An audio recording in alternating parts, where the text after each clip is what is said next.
Si je me tais, où j'apprendrai à écouter la voix du bon berger. Quand je l'entends, où je comprends qu'il a payé pour ma liberté. Si je me tais, oh j'apprendrai à écouter. Que Dieu bénisse le groupe musical. Merci infiniment pour l'atmosphère d'adoration et de prière. Que Dieu vous bénisse abondamment. Amen. Il est Alpha et Oméga et son nom est merveilleux. Alléluia. Le moment d'adoration m'a fait penser à un passage. Nous allons lire rapidement dans 1 Roi 18. On va lire du verset 41 au verset 45. 1 Roi 18, 41 à 45. Mais avant de lire le passage, vraiment, c'est quelque chose qui m'est venu pendant le temps d'adoration et de louange. Et je vais t'inviter à mettre ta foi en action. Amen. Je vais t'inviter vraiment à mettre ta foi en action lorsque nous allons lire ce passage et qu'à la fin, je vais te demander de proclamer quelque chose dans ta vie. Proclame-le avec foi. C'est la suite d'une histoire qu'on connaît tous. Élie dit à Akab, « Monte, mange et bois, car il se fait un bruit qui annonce la pluie. » Amen. Akab monta pour manger et pour boire, mais Élie monta au sommet du Carmel. Akab, le roi, va manger et boire. Et Élie, lui, il va prier. Et se penchant contre la terre, il mit son visage entre ses genoux et il dit à son serviteur, « Monte, regarde du côté de la mer. » Le serviteur monta. Il regarda et il dit, « Il n'y a rien. » Élie dit 7 fois, « Retourne. » 1, 2, 3, 4, 5, 6, 7. Retourne. À la 7e fois, il dit, « Voici un petit nuage qui se lève de la mer. » Amen. Et qui est comme la paume de la main d'un homme. Donc autant dire que le nuage était vraiment tout petit. Élie dit, « Monte, dis à Akab, attelle et descends, afin que la pluie ne t'arrête pas. » Au verset 45. En peu d'instants, le ciel s'obscurcit. Par les nuages, le vent s'établit et il y eut une forte pluie. Amen. Akab monta sur son char et partit pour Jezreel. Je ne sais pas ce par quoi tu passes. Amen. Je ne sais ce que tu traverses. Mais ce matin, je veux te dire une chose. Le petit nuage, la forme d'une main. Amen. Il est là. Alléluia. Quelle que soit la situation que tu traverses, monte, attelle ton cheval. De sorte à ne pas être surpris par la bénédiction. Amen. Si tu mets ta foi en action par rapport à cette parole, le Dieu en qui nous croyons, qui est le Dieu de l'impossible, agit dans ta vie maintenant dans le nom de Jésus. Que celui qui a des oreilles pour entendre, entende, et que celui qui veut saisir, saisisse. Amen. Tout est une question de foi. Ce matin, vraiment, je suis en joie d'être là et puis l'adoration et la louange m'a encore bien porté. Gloire à Dieu. Dieu est bon. Chacun loue, chacun prie son Dieu pour ses raisons particulières. Amen. Et pendant que je louais Dieu et que j'adorais, je pensais à plein de choses. Je pensais à ma mère qui a eu l'AVC et qui aujourd'hui est comme si elle n'a rien eu, même si on avait annoncé que son côté gauche était paralysé et que j'étais à des milliers de kilomètres et que je ne pouvais rien faire physiquement. Et je bénis le nom de l'Éternel pour cela. Amen. Je pensais au fait que malgré quelques situations que ce soit, j'arrive quand même à manger. Et je bénis le nom de l'Éternel pour ça. Je pensais simplement qu'il y a des gens qui auraient aimé ce matin avoir la force que j'ai pour pouvoir chanter. Vous savez qu'il y a des gens qui sont alités et qui n'ont même pas la force de bouger. On leur donne à manger. Il y en a même, c'est pire, c'est-à-dire ils n'ont même pas la force de mâcher. Donc on leur met des tuyaux pour que la nourriture rentre. Et moi ce matin, peut-être que je suis dans une situation bizarre, mais moi j'ai la force de me tenir debout. Amen. Moi j'ai la force de parler. Je peux sauter si j'ai envie de sauter. Et il y a des gens qui donneraient tout pour avoir ça. Et je bénis le nom de l'Éternel pour ça, parce que l'ennemi veut me cantonner dans cette vision de dire, mais regarde, il manque ça, il manque ça, il manque ça. Et moi, je veux regarder selon la volonté de Dieu pour dire, oui, il manque peut-être ça, mais j'ai ça, j'ai ça, j'ai ça. Alors mon Dieu veille sur moi. Et ce matin, je te le dis avec foi. Le petit nuage, il est là. Amen. Et tout comme Élie a dit à son serviteur d'aller dire au roi, attelle ton cheval et sois prêt, et sois prête. Gloire à Dieu. Parce que j'entends beaucoup de choses. Il y a un vent qui souffle au niveau de l'église. Un vent de découragement, un vent de. Le roi est monté manger. Élie est resté prier. Le temps d'attendre que le petit nuage se mette en place. Un petit nuage. Dieu bâtit avec 1, 2, 3 personnes. Amen. Il y avait une grande foule qui suivait Jésus. Il n'en a choisi que 12. Et lui-même, il dit, la mission est grande, il y a peu d'ouvriers. Mais appelle beaucoup de gens. Il en a choisi 12, parce qu'avec ces 12-là, le monde entier a reçu l'évangile. Amen. Alors si tu es froid parce que tu dis qu'il y a un vent, je te dis ce matin, le vent interprète le bien, discerne le bien. Le petit nuage, il est là. Gloire à Dieu. Que Dieu bénisse son assemblée, que Dieu vous bénisse encore. Et merci Père pour ta fidélité dans nos vies. C'est une joie. Le maestro me disait, ça faisait comme si ça faisait 10 ans, on ne s'était pas vu. C'est vrai en plus. Amen. Et le travail nous prend tellement que même en semaine, même, des fois mon fils m'envoie un message, je le prends 2 jours après. C'est compliqué. C'est pour un temps. Amen. C'est pour un temps. Rappelez-vous ce qu'on s'est dit. Toujours se fixer des objectifs et savoir ce qu'il y a derrière. C'est pour un temps. Le temps va venir et le temps est là. Il n'est pas loin. Je vais recommencer à vous embêter encore tous les jours. Pour l'instant là, comprenez-moi. Amen. Je vais vous raconter 2 histoires ce matin. Je vais vous raconter 2 histoires. On va parler de la perception des choses. Je ne voulais pas que l'informatique mette le thème tout de suite, mais je ne lui ai pas dit, donc ce n'est pas de sa faute. Amen. Je vais vous raconter 2 histoires. Il y a une histoire que, appelons un chat, je ne sais pas pourquoi j'ai changé ma manière de parler, mais je vais reprendre dans le bon sens. Il y a une histoire que mon père spirituel me racontait souvent, nous racontait souvent. Et j'ai déjà raconté ici. Et je disais souvent, au début, je pensais que cette histoire était dans la Bible. Et à chaque fois qu'il nous racontait ça, je lui disais, mais c'est quoi la référence biblique? Et il ne m'a jamais dit, c'est pas, au début il ne me disait pas ça, il me dit, cherche, tu vas trouver.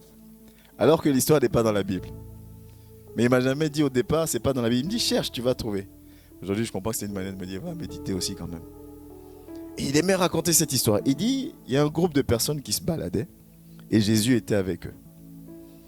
Et sur un chemin, au bord du chemin, il trouve un âne mort, décomposé. Et tout le monde, depuis des jours en fait, donc on se bouche le nez et on s'éloigne parce que ça pue, ça sent. Et il dit que Jésus, lui, il s'approche, il regarde bien la dentition de l'âne, puis il dit, cet âne avait une belle dentition. On est d'accord qu'un animal mort depuis des jours, ça sent. Ma première réaction n'est pas de m'approcher de cet animal-là pour regarder ce qui va bien. Ma première réaction, ça va être la réaction de tout le monde. Waouh, je m'éloigne un peu parce que ici ça pue. Et il dit, Jésus va s'arrêter, regarder, puis il va dire, waouh, cet animal avait une belle dentition. Et cette histoire, je ne sais pas pourquoi, il nous a enseigné énormément de choses, on est d'accord, hein? Mais cette histoire-là est dans mon esprit toujours. Cette histoire, elle m'a marqué et elle est là encore en moi. Dieu sait pourquoi. Pourquoi là où tout le monde s'éloigne, Jésus se rapproche? Pourquoi là où l'homme appelle une chose méchant, pécheur, adultère, orgueilleux, tu ne changeras jamais. Jésus lui t'appelle mon fils, ma fille, vaillant héros. Pourquoi son appellation est différente de ce que nous on donne? Amen. Tout le monde critique Zachée. On critique Zachée pour des faits qui sont vrais. Ce n'est pas une invention. Zachée était chef des collecteurs d'impôts et les collecteurs d'impôts, ils prenaient un peu sur eux pour eux. Amen. Donc, tout le monde critiquait Zachée à juste titre. Est-ce qu'on est d'accord dessus? C'est pas genre, c'est des histoires qu'on a inventées. C'est vrai. Donc là, Jésus n'est même pas venu pour prouver que non, ce que vous dites, c'est pas vrai, Zachée n'a pas fait. Zachée l'a fait. On est d'accord? Tout le monde critique. Jésus rentre dans la ville avec une foule qui le suit. Mets-toi dans la place, ok? Comme si c'est toi. Tu rentres dans la ville, une foule te suit. La seule personne vers qui Jésus s'arrête, c'est le voleur. Ça vous fait pas bizarre? C'est Jésus. On dit Jésus est Dieu, saint. Mais arrête-toi avec quelqu'un qui est saint aussi. Arrête-toi avec quelqu'un qui est gentil. Jésus s'arrête chez Zachée. Que tout le monde dit, lui, c'est un grand voleur. Et non seulement il s'arrête, il l'appelle par son prénom. Il dit Zachée. La Bible dit Zachée même est étonné. Les gens disent que tu es méchant. Ok, peut-être que c'est vrai. Les gens disent que tu es orgueilleux. Ok, peut-être que c'est vrai. Les gens disent que tu es impulsif. Ok, peut-être que c'est vrai. Ça, c'est ce que les gens disent. Jésus, lui, ne t'appelle pas méchant, il ne t'appelle pas orgueilleux. Il s'arrête auprès de Zachée, il appelle par son prénom et il continue, il dit Zachée, descends. Ce soir, je vais manger chez toi. Comme pour dire, tout le chemin que j'ai fait là, ne te préoccupe pas de toute la foule qu'il y a derrière là. C'est toi et moi. Est-ce qu'on en est capable aujourd'hui, nous tous qui disons que nous sommes imitateurs de Christ? Je vais inviter que celui qui est chrétien, qui parle bien, qui est gentil. Je vais être proche que de celui que j'aime bien parce qu'on a des affinités. Mais toi qui es méchant, toi qui es comme si, reste. Allons plus loin. Nos églises aujourd'hui se remplissent de qui? De personnes qui sont déçues de d'autres assemblées. Oui ou non? Quand un nouveau membre vient ici, on dit Amen. Tout ce qui est emmené. Ouais, je suis déjà chrétienne, je fréquentais telle assemblée, ainsi de suite. Et puis quand tu as les entretiens avec le pasteur, oui, ça se passait comme ça dans notre assemblée. Donc je suis parti, je suis venu ici. Je ne dis pas spécialement que c'est mauvais. Mais vous ne pensez pas que c'est un peu dommage que les églises aujourd'hui, c'est comme le mercato dans le football. On quitte un club pour aller dans un autre club. N'empêche que si tu quittes un club pour aller dans un autre club, tu es déjà footballeur. Mais ceux qui ne sont pas footballeurs, qui va les chercher? Qui les entraîne? Celui qui dit, moi je ne crois pas en Dieu, qui va le chercher pour convaincre que Dieu existe? Celui qui dit que moi aujourd'hui avec l'église c'est fini, moi je mène ma vie comme je veux, qui va le récupérer? Où sommes-nous? On est occupé à dire que l'autre est méchant, l'autre n'est pas bien, ah il y a moins de monde, ah il y a ceci, ah il y a cela, ah ma situation est trop compliquée, ah il y a ceci, il y a cela. Alors que Dieu nous dit une chose, hein, tout arbre qui ne porte pas du fruit sera coupé et jeté au feu. Je le sais, tu le sais, mais on ne change rien dans notre manière de faire. Pourquoi? Dieu est amour. On sera très très surpris. Je sais que tout arbre qui ne porte pas de fruit, et tout arbre là c'est qui? C'est moi. C'est moi. Si je ne porte pas de fruit, je serai coupé et jeté au feu. Mais allons encore plus loin grâce au Saint-Esprit. L'arbre là, qui l'a planté? C'est lui-même qui l'a planté. Autrement dit, qui m'a choisi? C'est lui qui m'a choisi. Mais il dit, je t'ai choisi, mais je peux aussi te rejeter si tu ne mets d'aucune utilité. Voilà ce que ça veut dire. Amen. Je t'ai choisi, mais je peux aussi te rejeter si tu ne mets d'aucune utilité. On connaît la parole, mais on ne change rien. Et j'ai entendu cette phrase aussi il y a longtemps et que j'arrête pas de répéter à un serviteur ici qui est dans notre assemblée aussi. En faisant les mêmes choses, on a les mêmes résultats. Tu ne peux pas dire je veux être spirituellement grand si ton temps de prière ne change pas, ton temps de méditation ne change pas et si tu ne t'obliges pas à faire certaines choses que tu n'as pas l'habitude de faire. Tu ne peux pas espérer un résultat différent en faisant la même chose. Je plante du maïs, mais je prie mon Dieu parce que je veux récolter des figues. Et quand ça pousse et que c'est du maïs, je suis déçu. Amen. Encore du maïs. Mais tu as planté du maïs. Amen. Tu as planté du maïs. Oh, on a eu une révélation où Dieu m'a parlé en songe pour me dire que oui, je serai tel type de serviteur. Amen. Mais tu ne changes rien pour être ce type de serviteur-là. Et tu es déçu de ne pas être à ce niveau-là. Mais qui va le faire pour toi? Alléluia. Qui va le faire? Ok, on est dans le cadre spirituel, mais même dans la vie de tous les jours. Parce que les chrétiens, ceux qui ne sont pas chrétiens, appliquent ça aussi. Et ils avancent. Et ils se moquent de nous. Et ils ont raison de se moquer de nous puisqu'ils nous regardent et disent, mais attends, toi tu avais déjà le secret, tu ne l'utilises pas. Moi je l'utilise et je ne crois même pas en ton Dieu et ça marche. Mais toi tu pleures et moi j'évolue. Amen. J'aime souvent parler de Steve Jobs. Steve Jobs, il a créé quelque chose à un moment donné où Microsoft est à la page. C'est-à-dire Steve Jobs est parti à contre-courant. Microsoft vient, Microsoft est dans la place. Tous les ordinateurs, tout ce que c'est créé, c'est Microsoft. Circuit ouvert. Et ça marche parce que c'est un circuit ouvert. On peut tout connecter. Vous voyez les Android, tout marche avec l'Android. iPhone, c'est fermé. Lui, il se lève, il dit, moi, je vais créer un système fermé.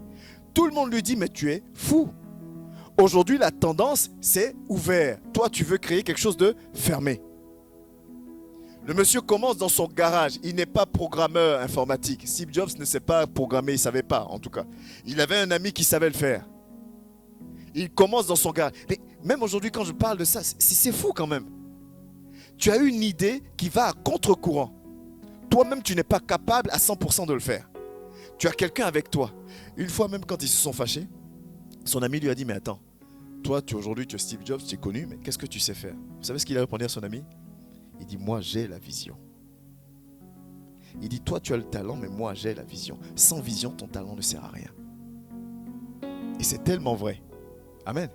Parce que le monsieur, il savait programmer, mais il n'avait pas l'idée de faire cette chose-là. J'ai la vision. Alors, je fais les choses en fonction de la vision que j'ai. Même si les gens disent que c'est à contre-courant. Mais aujourd'hui, quels sont les deux plus grands? On parle d'équipe iPhone, iPhone et équipe Samsung, c'est ça, hein? Il y a les iPhone, il y a Samsung. Mais ça a commencé comment? Le gars, ça n'a pas roulé tout de suite. Il était dans son garage. Et quand on vous dit que tout le système, c'était circuit ouvert, ça veut dire que tous les financements qu'il demandait, les gens trouvaient que son idée n'était pas viable. Donc, il n'avait pas de financement. Quand on a fait une louange tout à l'heure où on dit, j'oublie les paroles, mais en fait, on bénit le nom d'Éternel pour ses bénédictions. Les gens s'arrêtent aux bénédictions, ils ne regardent pas tout ce que tu as parcouru avant d'arriver là. Amen. On va te voir rouler dans une voiture, on dit, waouh, Dieu a béni. Et personne ne va se rappeler que tu as marché sous le soleil, tu as marché sous la pluie, des fois même tu ne mangeais pas, ou tu travaillais jusqu'à, je ne sais pas heure pour économiser ton argent pour payer ta... Non, on te voit dans la voiture, on dit Amen. Mais si tu ne fais pas ces efforts-là, tu ne seras jamais dans cette voiture-là un jour. On est d'accord? Si on fait les mêmes choses, on arrive au même résultat, frères et sœurs. Tant qu'on reste pareil, on arrive. C'est pour ça que Dieu dit, fais-toi violence. Sors de ton confort. Sors de ce que tu connais. Et c'est pareil, même à l'école. Moi, je n'étais pas l'élève le plus brillant parce que je n'aimais pas l'école. Donc, étudier, c'était compliqué. Mais si tu as un examen, tu es obligé d'étudier. Si tu veux atteindre tes objectifs, tu es obligé d'apprendre. Tu es obligé de bosser. On voit les musiciens, le frère qui prend la batterie, tac, tac, tac. Le premier jour, il a pris la batterie, il ne jouait pas comme il joue aujourd'hui. Amen. Il ne jouait pas comme ça. Tu t'entraînes. Je ne connais pas bien la batterie, mais je suppose qu'il y a des moments aussi où tu as mal au début, machin truc, ou même le piano, les doigts, les guitares, tout ça. Quand on entend dire waouh, ça sonne bien, mais le côté où l'autre, il avait mal aux doigts, ou même, je crois que c'est les bouts des doigts sur la guitare, c'est ça, où les cordes te font mal ou même te blessent là. Le gars, il est blessé, mais il continue. C'est pour ça aujourd'hui, quand tu écoutes, tu dis waouh, il joue bien. Mais moi, je suis chrétien, je veux pouvoir enseigner la parole, mais la parole, je ne la connais pas. Par contre, mon temps de méditation, il est toujours 0. Mais je veux pouvoir enseigner.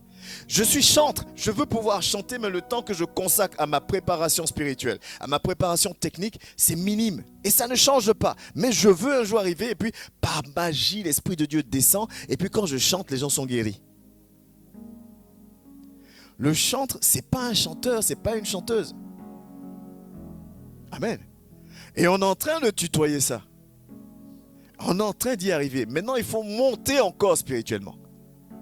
Il faut que quand tu prends le micro, tu te sentes investi d'une mission. J'ai quelque chose à donner. Mais je ne peux pas donner ce que je n'ai pas. Amen. Et c'est pour ça, des fois, on va dire que je tape. Mais oui, on aime taper sur les autres, mais il faut taper aussi sur les évangéliques. On met tout sur le dos de l'esprit. L'esprit, l'esprit, l'esprit. Mais l'esprit, là, la Bible dit qu'il est là. Et il s'appuie sur un élément. Pour que Jésus multiplie les pains et les poissons, il y avait des pains et des poissons. Quelqu'un a pris le temps de préparer une partie. Amen. Quand Jésus guérissait quelqu'un, il dit, va, ta foi t'a sauvé. Sur une base, il agit. Elle est où la base? Alléluia. Elle est où la base? Nous sommes où aujourd'hui? Le chrétien ne doit pas avoir la même perception que tout le monde. Là où tout le monde fait 2-3 pas en arrière parce que tout le monde dit ouf, non. Toi, tu dois avoir une perception différente. Toi, tu dois avoir une vision différente. Et cette vision va faire quoi? Va alimenter ta vie, ta manière de parler, ta manière de te comporter, ta manière d'agir. Ça, c'est important. Et c'est même primordial. Parce que ma perception agit sur mes pensées. Si ça agit sur mes pensées, c'est que ça agit sur ma manière de parler. Si ça agit sur ma manière de parler, c'est que ça agit sur ma manière d'agir. Si ça agit sur ma manière d'agir, c'est que ça agit sur ma manière de réagir. Amen. La perception des gens qui voient l'âne mort, c'est je vois un âne mort, ça pue. Leur pensée, c'est il faut que je m'éloigne. Et dans les faits, ils s'éloignent. Amen. Dans ma perception des choses, ça m'amène à faire certaines choses. Je vais vous donner un autre exemple. Supposons que toi, tu as un pote ou une pote, une amie bien, à qui tu te confies. On te remet une belle somme d'argent. Et tu vas confier ça, tu dis à ton ami, écoute, là, on m'a remis une belle somme d'argent. Tu connais ma situation, je dois payer mon loyer, par exemple. Garde cette somme d'argent. Et l'ami en question prend l'argent et il bouffe. Ou elle bouffe. On arrête l'histoire là. Quelle est ta perception? Quelle est ta réaction? Mon ami me connaît. Elle connaît ma situation. Je lui ai fait confiance. Il ou elle m'a trahi. On va même plus loin, il m'a volé. C'est vrai ou pas? C'est vrai, non? D'accord. Maintenant, on va plus loin. On va confronter l'ami. L'ami dit, écoute, je sais que je t'ai fait du tort. Mais là, j'étais dans une situation où mon fils avait besoin de soins, sinon c'est une question de vie ou de mort. Je sais que cet argent, tu l'avais mis de côté pour ton loyer, mais si je ne l'avais pas utilisé, aujourd'hui, mon fils ne serait pas là. J'ai eu honte de te le dire, j'avais l'argent, donc j'ai été obligé de l'utiliser. On est d'accord que ta perception change? Bien sûr. Hein? Au départ, si on s'arrête sur le côté, il a pris mon argent, il a bouffé, toi et moi, on va se taper. Amen. Quand on va plus loin, ah, d'accord, ok. C'est vrai que je suis un peu dans les difficultés, mais ouais, je peux comprendre. Allons plus loin encore. Tu apprends après que l'ami t'a menti. Que l'enfant va bien. En fait, il y avait juste une tour et que l'ami a pris l'argent pour aller faire la fête. Qu'est-ce qui se passe? Ta perception rechange. On se tape. Vous voyez pourquoi je prends la même histoire. Plus on évolue dans l'histoire, plus ta manière de voir les choses change. Amen. Plus tu évolues, plus ta manière de voir. C'est pour ça, des fois, je dis aux chrétiens, le chrétien ne peut pas se lever aujourd'hui, dire ça c'est blanc. Et ce que tu as proclamé être blanc, demain tu reviens, tu dis c'est noir. Et tu dis que tu as l'Esprit de Dieu. Aujourd'hui c'est blanc. Demain c'est noir.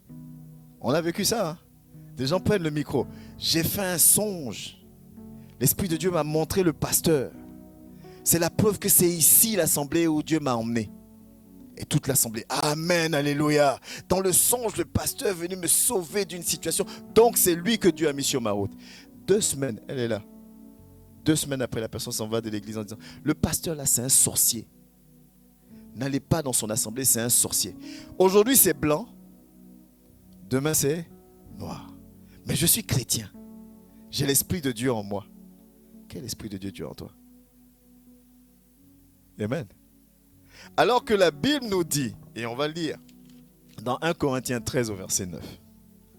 Je n'ai pas suivi l'ordre informatique, je fatigue l'informatique. 1 Corinthiens 13 au verset 9.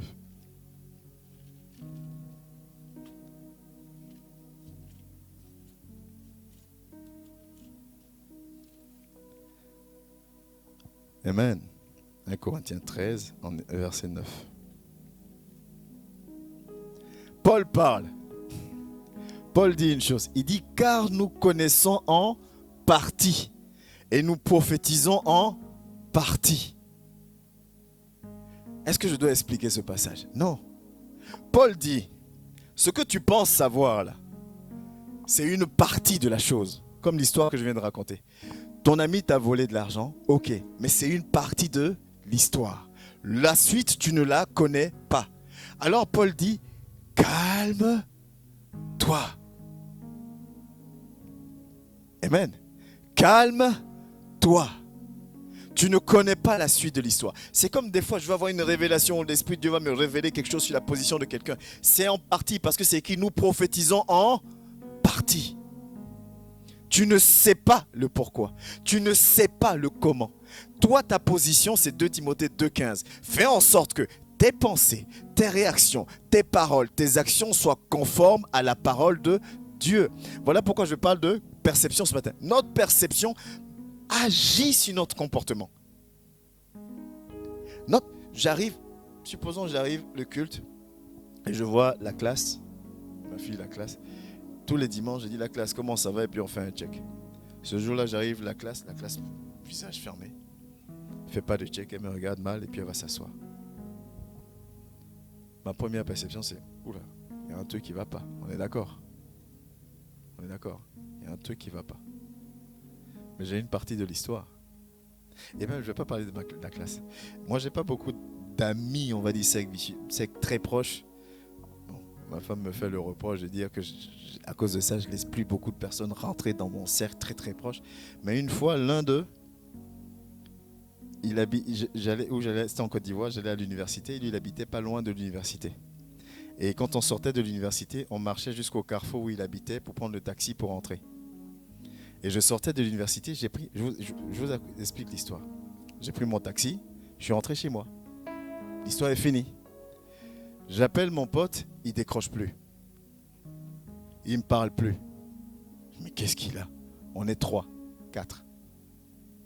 On était 4, on est 4, on est toujours 4. Je parle ça aux 2 autres, je dis mais c'est bizarre. Il ne s'est rien passé, il ne me parle plus, il est froid avec moi. Les autres vont le voir, il ne veut rien dire. Mais ça passe pas, Bart. Je dis mais qu'est-ce qui se passe? Jusqu'un jour, Bart me dit, Clément, je ne pensais pas ça de toi. Je dis, comment ça? Il dit, tu m'as vu, tu étais en face de moi, tu m'as ni dit bonjour, ni quoi que ce soit, tu as pris ton taxi, tu es parti. Alors que ce jour-là, je ne l'ai même pas vu. Lui, il dit, tu m'as regardé. Et tu as tourné le visage. Alors, j'ai passé des jours à me demander, mais qu'est-ce qui se passe avec Clément? Pourquoi Clément me voit, il ne me salue pas, il prend son taxi et il s'en va. Et moi, je suis de l'autre côté, chacun a un bout de l'histoire. Moi, j'ai ma partie où je dis, mais qu'est-ce que j'ai fait à Bart?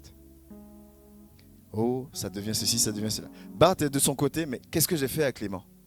Et tous les deux, si on n'avait pas cette intimité ou des amis à côté, pour qu'à un moment donné, on prenne les 2 versions de l'histoire et qu'on mette bout à bout, peut-être qu'aujourd'hui, je ne pourrais pas parler de lui en tant que frère. Pourquoi je te le dis, je vous raconte, ta perception, notre perception des choses nous mine. Et quand on dit le diable est rusé, il passe par la perception des choses. Amen. Oh, il y a un vent de froideur, donc moi vraiment, machin, c'est ta perception. Élie n'était pas seul, il y avait du monde. Élie lui seul voit un petit nuage. La perception d'Élie est différente de la perception des autres. Élie dit, préparez-vous, la pluie arrive. La Bible dit en un instant, le ciel s'obscurcit parce qu'Élie met sa foi en action. Et tout change. Amen. Vous connaissez partiellement. Vous prophétisez partiellement. Et on échangeait un peu je crois qu'on te dit un peu le truc. Si l'homme vraiment tenait compte de ce qu'il lit dans la parole, on serait beaucoup humble. On ferait attention à notre manière de nous comporter. On arrêterait de grandir les épaules comme si on ne connaît rien. Tu ne sais que ce que Dieu te révèle. Et en plus, il te révèle ça partiellement. Que tu sois prophète, docteur, pasteur, évangéliste, apôtre, ce que tu veux, Dieu te révèle ce qu'il a te révélé et de manière partielle. Donc, calme-toi. Samuel n'était-il pas un grand prophète? Samuel était un très grand prophète. Dieu lui dit, va chez Isaïe. Là-bas, j'ai choisi le plus futur roi d'Israël. Information partielle une fois de plus. Samuel ne sait pas combien de fils Isaïe a. Samuel ne sait pas parmi les fils qui est le choix de Dieu. Alors que Samuel a une intimité avec Dieu. Faisons preuve d'humilité. Aujourd'hui, l'homme, c'est pour ça que j'ai dit Dieu est à notre service. On met Dieu à notre service aujourd'hui. C'est plus nous qui sommes au service de Dieu. Vous allez voir des serviteurs, des servantes, même des chrétiens. Dieu m'a révélé que. Alors, ça veut dire que cette personne-là, c'est ça, c'est ça, c'est ça, c'est ça, c'est ça.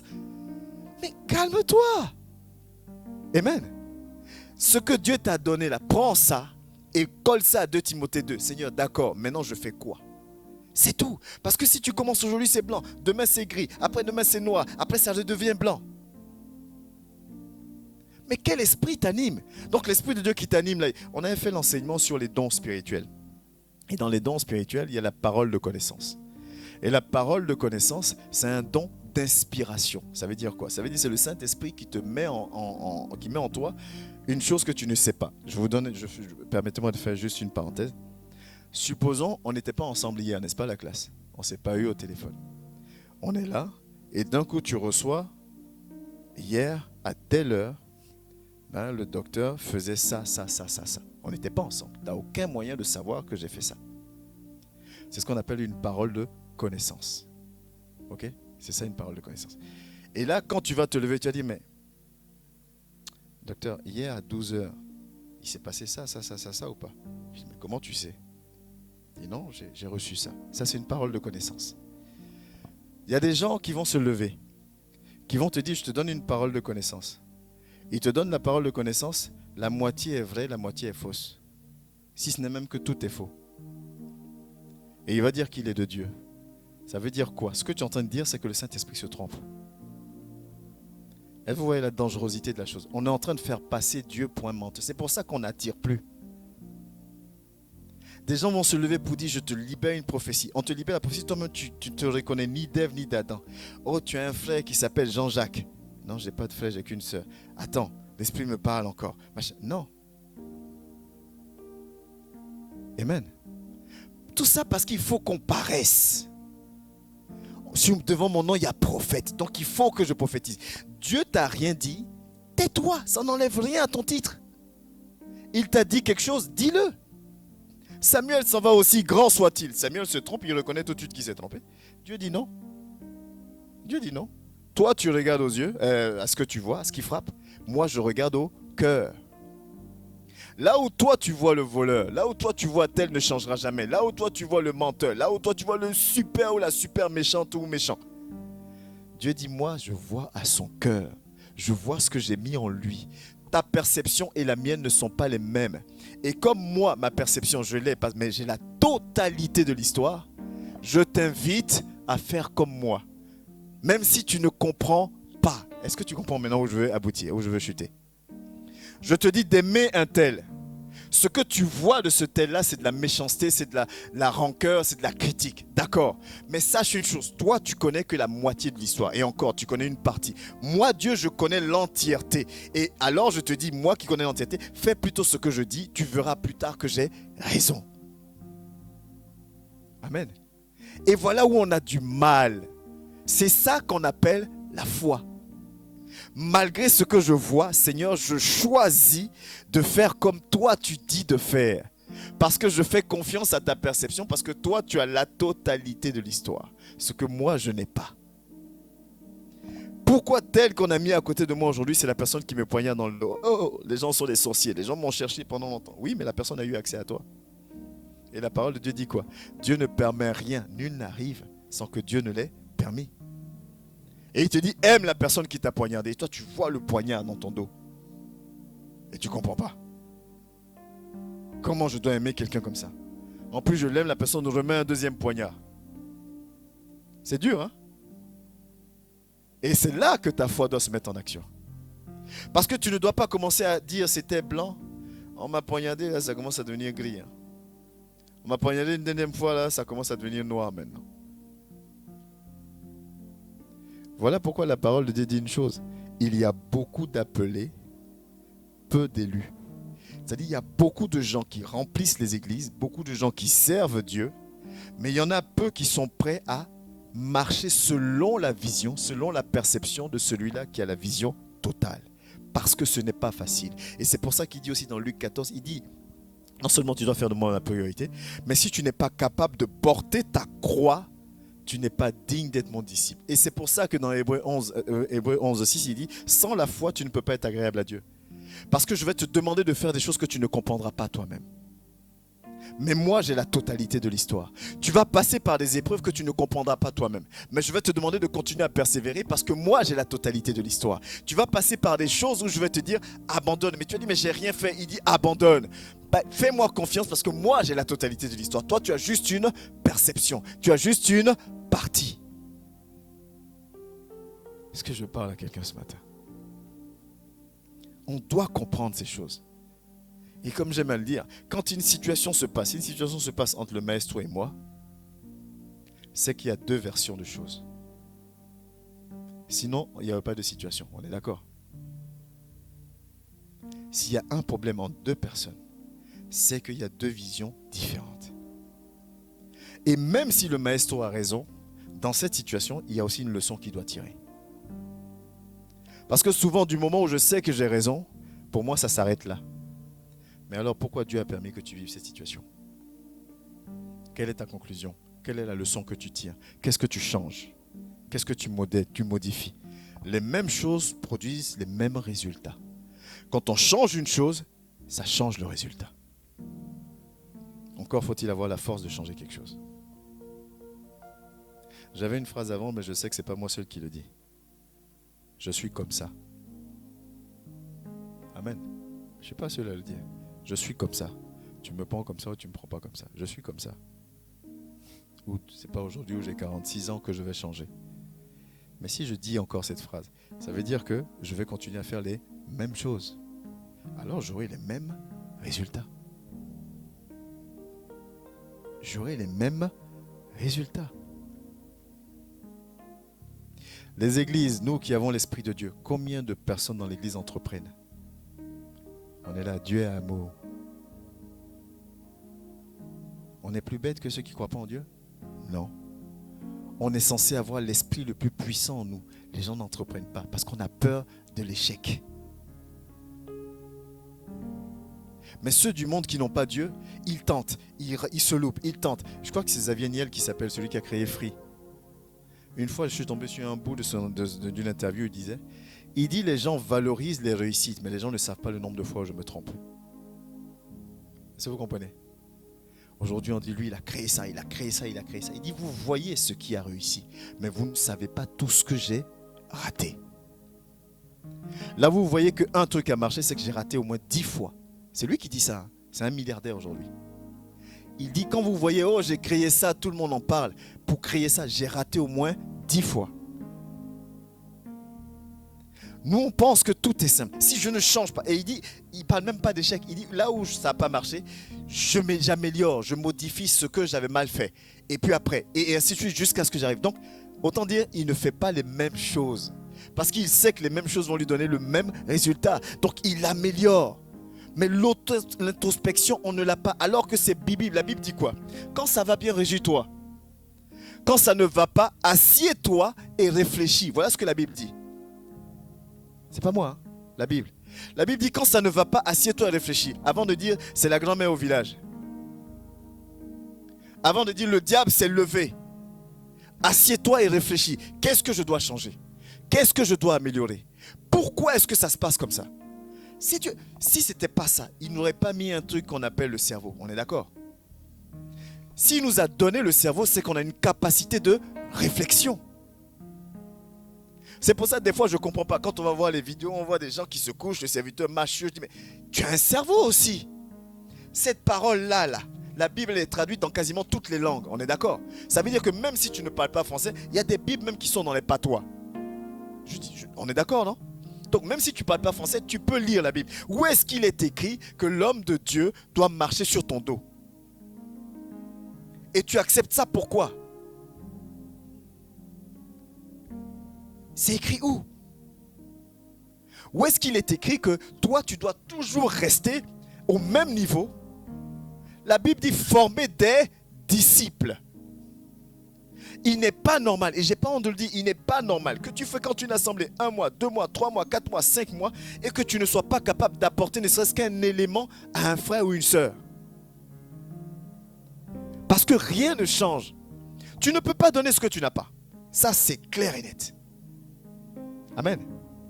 Regardez, on va lire Matthieu et on va terminer par ça. Matthieu 12, du verset 34 au verset 37. Et là, comme j'aime dire, ce n'est pas un disciple, ce n'est pas un apôtre, ce n'est pas quelqu'un, on va discuter. Là, c'est Jésus lui-même qui parle. Et là, il est face, comme d'habitude, à des docteurs de la parole, les pharisiens. C'est toujours entre nous, chrétiens, qu'on se combat. Hein. Le monde même, il nous fatigue même plus maintenant. Il dit, laissez-les, eux-mêmes, ils vont s'entretuer là-bas, c'est pas plus mal. C'est avant même qu'ils nous combattaient encore. Maintenant, ils nous laissent. Et nous, on fait très bien le boulot. Hein. Oh, moi, mon église, là, il se passe ça. Ah, mais moi, dans mon église, mon pasteur, quand il lance la veste, tout le monde tombe. Vous, là, non, machin. Oh, les catholiques vont aller droit en enfer. Oh, les évangéliques sont comme si. On fait très bien le boulot, hein, ça. Le monde n'a même plus besoin de... Je suis sûr, même le diable est en vacances. Lui, il a juste posé ses billes et puis nous, on fait le job. Comment le rejet est dans l'église, c'est extraordinaire. On ne se supporte plus, on ne s'aime plus, on ne s'apprécie plus. Tout est semblant. Jésus dit, race de vipères, comment pourriez-vous dire de bonnes choses, méchants comme vous l'êtes? Comme pour leur dire quoi? Vous êtes pas, même si vous le vouliez, vous ne pouviez pas. Parce que ce qui est en vous, là, c'est pas bon. Il dit, car c'est de l'abondance du cœur que la bouche parle. Ce que j'ai là, c'est ça que je peux donner. Je ne peux pas donner autre chose. Si je suis méchant, je peux faire semblant 1, 2, 3 jours, mais ma méchanceté va ressortir un jour, parce que c'est ça qui est en moi. L'homme bon, comme on peut dire la femme bien, tire de bonnes choses de son bon trésor. Et ce qui doit alimenter ton trésor, c'est ça. La Bible dit quoi? La foi vient de ce qu'on entend, et ce qu'on entend vient de Dieu. Plus ce que j'entends, plus ce qui m'alimente vient de Dieu, alors ce qui va sortir viendra aussi de Dieu. Ça va changer ma manière de répondre, ça va changer ma manière de parler, ça va changer ma manière d'agir. Ma perception sera modifiée. L'homme bon tire de bonnes choses de son bon trésor. Et l'homme mauvais, naturellement, tire de mauvaises choses de son mauvais trésor, parce que c'est ce qu'il a en lui. Il ne peut pas faire autrement. Je vous le dis, au jour du jugement, moi ça, je ne sais pas si on prend conscience de ça. Là. Au jour du jugement, les hommes rendront compte de toute parole qu'ils auront proférée. Moi, ça, c'est le passage qui me fait le plus peur. Aujourd'hui, on a une facilité à juger, une facilité à condamner, une facilité à mettre une étiquette sur quelqu'un, une facilité à dire « celui-là est comme ça, celui-là est machin truc ». La parole de Dieu au verset 36 nous dit « L'homme rendra compte de toute parole qu'il aura prononcée ». Ça veut dire sois lent à parler. Prends le temps, apprends à faire 2-3 pas en arrière avant de juger, avant de condamner, avant de changer la couleur. Tu avais dit blanc, prends le temps. Oui, ce que tu es en train de voir, elle est en train de te poignarder. Oui, tout ça, c'est pas grave. Ok, tu le vois. Mais Dieu te dit quoi? Dieu dit ce que tu vois, c'est une partie de l'histoire. Moi, je connais toute l'histoire. Je veux sauver cette personne. Donc, ne change pas tout de suite la couleur. Parce que si tu changes tout de suite la couleur, tu vas t'éloigner parce que ça pue. Amen. Et quand tu vas t'éloigner parce que ça pue, tu ne verras pas la dentition qui est belle. Et comme tu ne verras pas la dentition qui est belle, tu ne pourras pas apporter ce que tu as apporté. Parce que tu t'es éloigné trop tôt. À cause de ta perception. On ne peut pas impacter la vie de quelqu'un en qui la personne n'a pas confiance. Tu ne peux pas impacter la vie de quelqu'un qui n'est pas à côté de toi. Je ne sais pas comment tu fais. Amen. Au verset 37, pardon, excuse-moi. Car par tes paroles, tu seras justifié. Et par tes paroles, tu seras condamné. La vie et la mort sont au pouvoir de la langue. Tes paroles, là on ne parle même pas de méchanceté, d'action, on parle de paroles. Vous savez, des fois on lance des paroles comme ça. Oh machin. Car par tes paroles, tu seras justifié et par tes paroles, tu seras condamné. On peut enlever le passage. Frère, sœur, là, il ne s'agit pas d'une question de nombre. Toi qui es connecté, il ne s'agit pas d'une question de nombre. Le salut, là, ce n'est pas par groupe de 100. Et puis on va dire, bon, on n'a pas encore atteint 100, donc on ne peut pas y prétendre. Le salut, c'est individuel, c'est personnel. On n'a pas besoin d'attendre un groupe. On doit chercher soi-même à monter. Moi, je t'exhorte une fois de plus. Les efforts que tu fais, quand tu répètes, quand tu es fatigué et que tu mets ton réveil pour te lever, quand tu te lèves, tu montes ta batterie, quand tu te lèves, tu te connectes à un programme, quand tu fais ceci, quand tu tous ces efforts-là, rentabilise. Tu as le droit de qu'on appelle ça, de toucher un salaire. On dit quoi? Tout travail mérite un salaire, non? Tu as le droit. Tu as le droit. Et c'est ce que le roi Ézéchias a fait avec Dieu. Quand on est venu lui annoncer qu'il va mourir, il s'est retourné, il a commencé à pleurer, il dit, Seigneur, tout mon travail là, il est où le salaire? C'est dans 2 Rois 20 du verset 1 au verset 11. Non, on ne va pas l'afficher, mais si vous voulez le lire, 2 Rois 20 du verset 1 au verset 11. Il dit, Seigneur, il est où mon salaire? Pour qu'on vienne m'annoncer, je suis malade, pour qu'on vienne m'annoncer que je vais mourir. Le roi dit à son serviteur Isaïe, dit, retourne le voir, je mets encore 13 années sur sa vie. J'ai bossé, Seigneur. Tous ceux qui étaient avant moi, tu les as rejetés, tu dis qu'ils n'étaient pas selon ta volonté. Moi, je suis venu, je fais ta volonté. C'est pas facile, mais je l'ai fait. Et là, je suis malade, on vient m'annoncer que je vais mourir, il est où mon salaire? Dieu dit, ok, je te donne 13 ans. Est-ce que je suis capable de payer ça aujourd'hui? Amen. Tous tes efforts, c'est un conseil que je donne. Tous tes efforts, là, fais en sorte que tu puisses demain revendiquer quelque chose devant Dieu. Seigneur, regarde, hein, franchement, Seigneur, là, c'était très dur. Mais j'ai pris sur moi et je t'ai fait confiance. Parce que tu as dit que je dois te faire confiance. Je t'ai fait confiance. Là, tu dis quoi maintenant? Il va faire. S'il ne fait pas, mets sur les réseaux sociaux que le docteur Clément, c'est un grand menteur. C'est pas grave. Il va faire. Amen. Il va faire. J'attends encore quelques jours. On va faire un culte spécial. Je vais vous donner un témoignage. Ce jour-là, je ne vais pas prêcher, je vais vous donner un témoignage. Dieu va faire. On a une partie des histoires et dans chaque situation, on a des leçons à apprendre et à tirer pour améliorer, pour changer quelque chose. Ce que tu vis aujourd'hui est le résultat d'une chose. Alors ce résultat, tant que tu as le souffle de vie, tu peux l'améliorer. Et je vais même aller plus loin. Tant que tu as le souffle de vie et que tu as l'Esprit de Dieu avec toi, tu peux l'améliorer. Amen. Et comme tu dois être un disciple, tu n'as pas toujours besoin qu'on soit avec toi. On tient la main d'un enfant qui est petit. On est d'accord, non? Pour traverser la route aujourd'hui, est-ce que tu tiens la main de la classe? Quand elle était plus petite, tu tenais sa main. Si à mon âge, on doit me tenir la main encore pour traverser, on va dire qu'il y a un problème. C'est ça, former des disciples. Au début, on me tient la main et c'est normal, il faut qu'on me tienne la main. Mais à un moment donné, c'est moi qui dois tenir la main de quelqu'un d'autre. Amen. Peut-être qu'au départ, ce sera pour traverser les petites routes comme ça. Parce que je ne suis pas encore... Mais à un moment donné, je veux pouvoir traverser des routes à 4 voies. Parce que je grandis. Parce que je change. Parce que je deviens un disciple. L'heure vient et elle est déjà là. L'heure vient et elle est déjà là. Il n'y a plus le temps de dire non, machin, non. Elle est là. Où les vrais adorateurs sont ceux qui l'adorent en esprit et en vérité.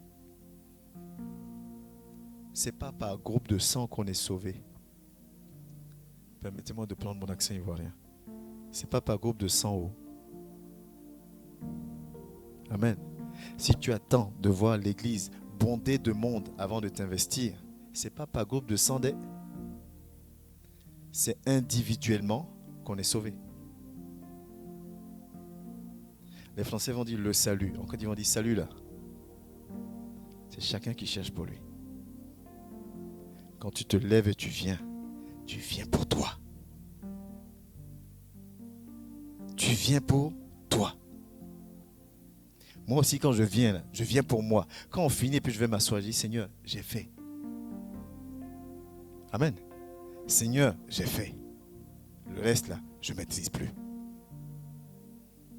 Que Dieu nous bénisse, qu'il nous fortifie.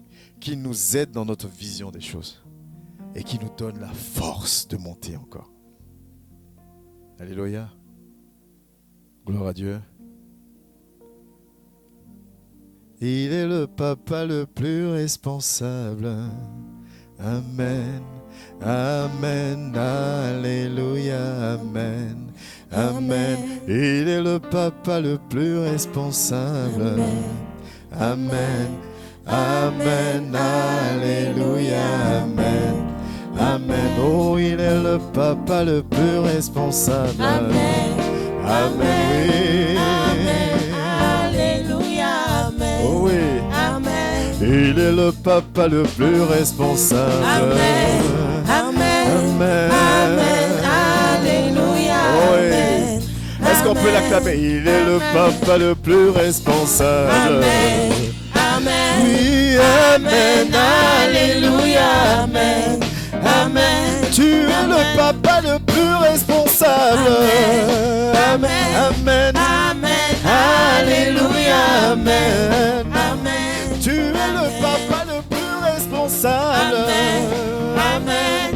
Amen. Alléluia. Amen. Amen. Tu es le papa le plus responsable. Amen. Amen. Amen. Alléluia. Amen. Amen. Amen. Oh Dieu de gloire, nous te disons merci pour tous tes bienfaits. Merci encore pour ce message que tu avais pour nous.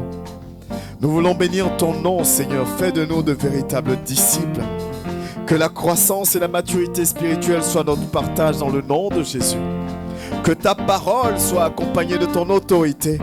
Que ta parole soit accompagnée de ton esprit et qu'elle œuvre dans chaque cœur. Éternel, que le zèle nous anime. Éternel, donne-nous de marcher avec foi, avec détermination, avec amour et humilité pour te servir, Père. Là où nous avons fauté, nous te demandons pardon. Là où nous avons mal agi, nous te demandons pardon et nous prions que ton esprit règne. Dans le nom précieux de Jésus-Christ de Nazareth. Amen. Amen. Amen. Alléluia. Amen. Amen. Il est le Coule, coule, coule comme un torrent. Coule, coule, coule comme un torrent.